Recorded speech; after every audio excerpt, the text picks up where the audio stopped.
So I just have to say, this is like one of my favorite songs, so let's just play this.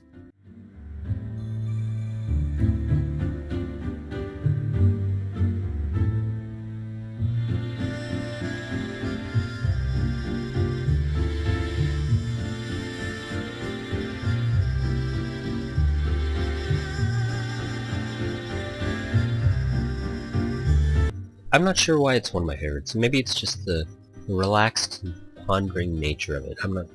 Maybe that guitar. I don't know. So, last time, we snuck back into Primrose House. No, Bluebell. Or wherever the club room is. And then Saitomo caught us in the middle of the night, but he was up to something as well, so he didn't want us to tell anybody about what he was doing because I think he assumed we knew what he was up to. And that's about it. So there's a mystery going on with Mr. Saitomo. I'm not sure if that's going to play out, but let's see. But now Hana's got her mind cogs going and grinding, and she's got little theories going on with what could have happened to the boots. And she doesn't think the boots have left the property because they'd be too heavy to carry out a long distance. So, welcome back. I'm your host, Sensei Pong. I think I've already said that. Let's just move on. Do we even know which one is Wallet's? Well, he's a first year, isn't he? It should be outside his classroom. We'll be able to figure it out, and if not, let's just look in all of them. I balked, but May was totally serious. We reached the first floor landing and crept along the hallway. Thankfully, nobody was around. They were all engaged in the mad rush to get the good food before the cafeteria ran out. Freaking lobster. We crept around the corner in classroom 1-3. It should be one of these. We walked down the hallway, hoping for some kind of sign. Then Mai stopped walking. Oh my gosh! She burst into laughter and pointed ahead of her. Confused, I followed her finger. One locker in the middle of the left row was completely covered in stickers. Curious, I stepped closer. Images of Wallet's face peppered with various words were plastered across the locker. Memelord, Balrog the butt, and other strange sayings were scrawled across each. Oh, that's pretty good. You've got to be kidding me. I don't really get it. Once upon a time, a few years ago, back before he even came to this school, Wallet had a bit of a temper. Long story short, someone caught it on camera, uploaded it on the internet. Oh. And the rest is history, as you can see. I stared at the different images of Wallet's face. This takes dedication. Did he do it, or did fans? I honestly couldn't tell you. Anyways, let's get to work. Do you mind standing guard? I stepped in the middle of the hallway, alert for any sound or movement from either end of the hall. Mai fiddled with the handle on the locker, sticking something inside the metal. In a few minutes, the door was open. Where'd you learn how to do that? I was a rich kid growing up. I had to learn a trick or two to get out of my house. Your parents didn't let you out of your house while you were growing up? She made a face at me and opened the locked door. What in the name of?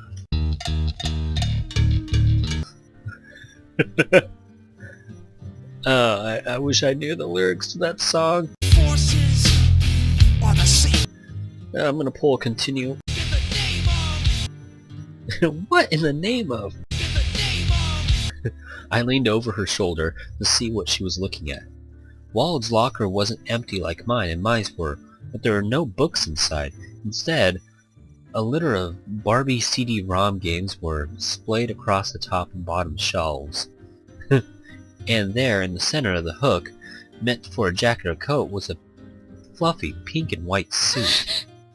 I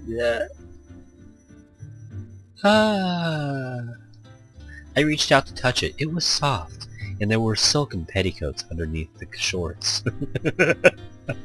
My guess was the ensemble would hit Wallet somewhere in the mid-thigh region, and the pants would fluff up like a bonnet.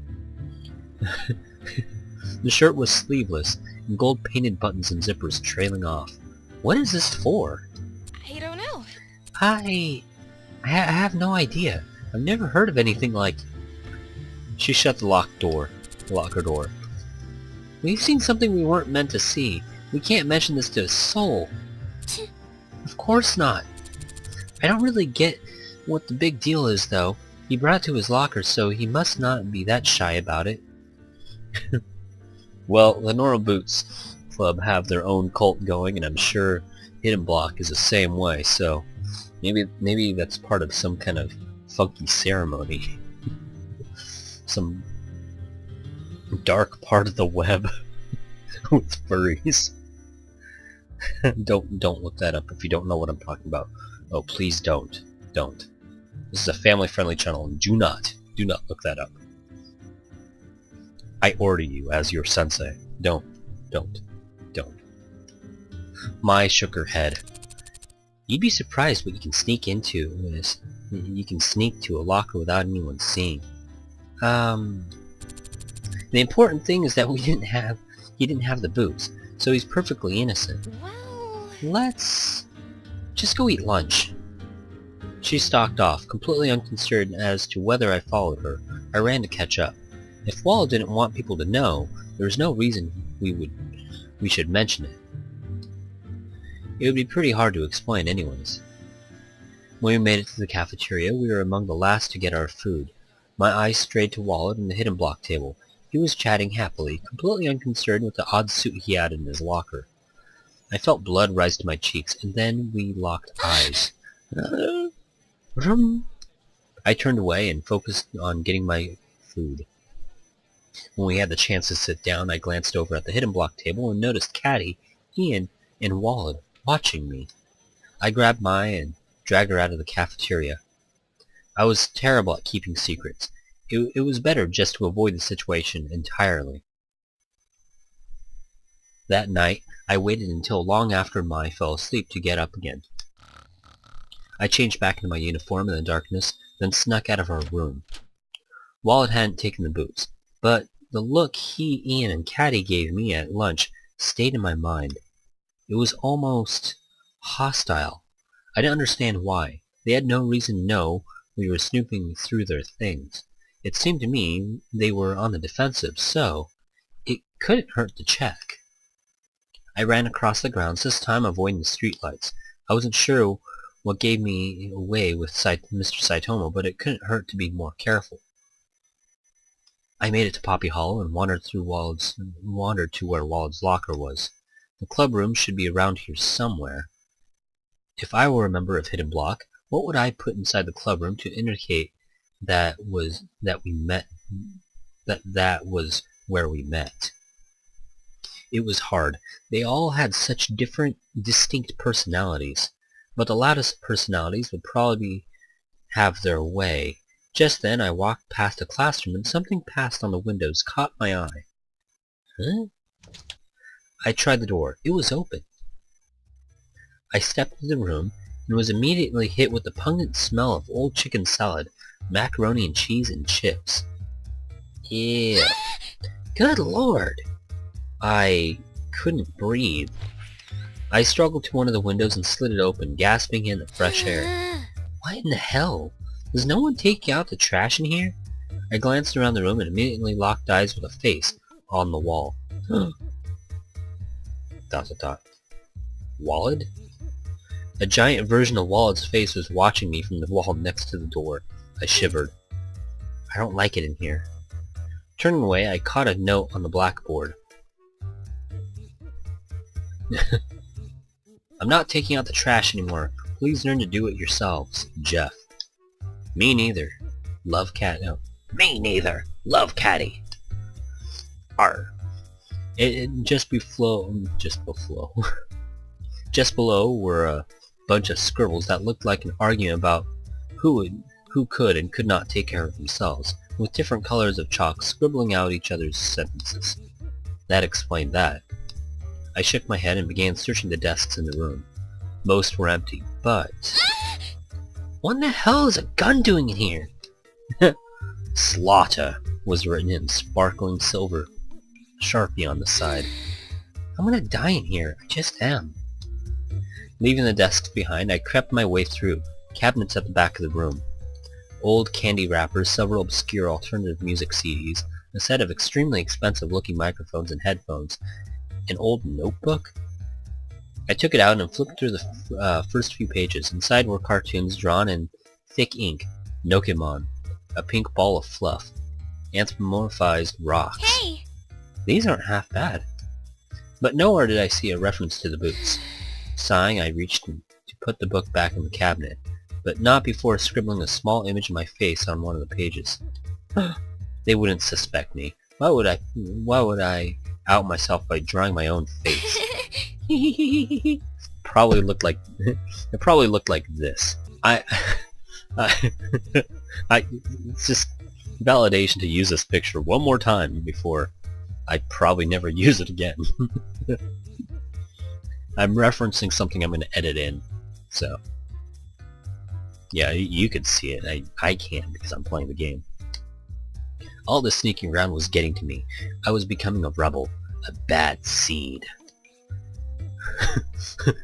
And in giant chalk, I wrote "Bad Wolf" on the chalkboard, but there was nothing else I could find that could possibly lead me to the boots. I closed the window and left the room, sighing with relief when I shut the door. The window might have been open, but that hadn't stopped the smell. How in the world did those boys live in that? ...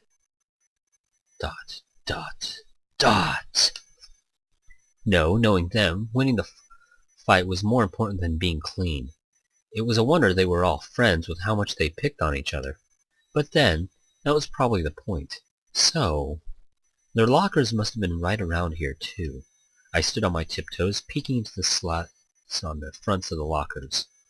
I couldn't open them without Mai's help, but I could at least see what they had in them. But as I peered through them, I came up empty. Playmaster games, a hamster wheel, something called an Ian box, a Rulian shield. Their lockers were weird, but there was no sign of the boots. As I head back to the dorm, my heart sank. It wasn't the Hidden Block Club, really, that should make me happy. It should be good that they were true friends to the Normal Boots guys. But they were my only lead, really. Now I was back to the very beginning, no better off than I was before. I climbed into my room with heavy steps. It was already 1 in the morning. I had no idea how much time passed. I changed my pajamas and stumbled into bed. Great. How worthless was I? Oh. I stared at the book in front of me. I was supposed to be reading, following along with what Miss Shizuka was teaching. Instead I yawned, the words blurred together in front of me, talking about how Badger made Honey once befriended the 13 cat... Well, hold up, I'm reading this again.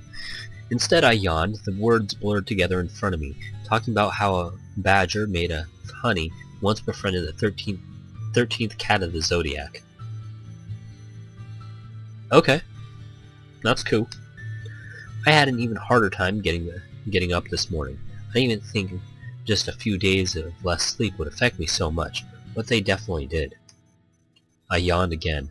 Surely it wouldn't be I couldn't see blackout. We were rushed to the Poké Center. Actually, no, that would be you've whited out, and then you wake up at the Poké Center. Strange images swirled in front of me. The boots. The dent in the locker. Satch. Oh, Satch. I was looking at him in the library. This was back when I told him I was going to help him. He was in such a panic. But now that I was looking at it again, I remembered the librarian much more clearly. She was glaring at him so venomously, I could feel the heat from where I stood. There was no way she would do anything wrong to him, right? Right? Boom! Something shoved me in the back and I snapped awake. Feng Shui! Say Feng Shui! Feng Shui? Miss Suzuka, who was staring at me in the front of the class, put her hands on her hips. Yes, the answer is Feng Shui. What is its purpose? If you place yellow objects at the front of your house, you get more money, and red at the back of the room, people will give you stuff. Shizuka squinted at me. Well, not incorrect. We're talking about the traditional effects of Feng Shui now, Miss Mizuno, not the old country superstitions. Please pay better attention. Yes, ma'am. I sat back down and shot a grateful look at Mai. She nodded at me, face full of concern. I smiled at her and turned back around, hoping that she would ease her mind. But as I looked at my book, I suddenly realized I had no idea what the lesson was even about. Oh. Boom, boom, boom. Hana. Hana. Hana! What? What happened? I blinked at her. My eyes were gooey and slow. Like they were glued shut. Class is over. It's time for lunch. What? Already? But did I miss all morning? Mai nodded. I sat up and looked around the classroom. Only a few stragglers remained, jotting down final notes. Hana. I'm sure you've been really stressed out about everything that's happened, but it's not good to fall asleep in class. I know that. It's not like I'm trying to fall asleep. I can sympathize with that. But still, this was not good. Asagao Academy was a prestigious school. People only got in if they had high academics, lots of money, or were extremely talented in some way. I was none of those things, the scholarship student. I was the way that the school and other students felt better about themselves. Oh, if I dragged down the school's image, they'd kick me out without a second thought. I wasn't even sure how I made it in the first place. It's not your fault if you're having trouble sleeping. Come on, let's go to lunch and not worry about it, yeah? I nodded and stood, feeling somewhat like I was not part of this world. The walls blurred as we headed out of the classroom. Maybe if I touched one, I'd fall right through. When we opened the door, we almost walked right into PBG on John and Pebaga. Whoa! Oh God! Hey! Hey! We were just coming to get you guys. Wait, you're talking to us again? I glanced over from the overly cheery John and Pebaga, who was avoiding eye contact with me. It'd been 3 weeks since they last spoke to us. Maybe I was still asleep. Talk to us. 2 weeks since we even looked at me. The fast part, nobody really knows. Just a whole bunch of lyrics. Yep, something like that. Anywho, and with that, let's see what's going down with Pebaga and John, and maybe the rest of the Normal Boots Club if they've forgiven us or not. This is actually a pretty decent little cutoff point. So until next time, I'm Sensei Pong. I'm signing out.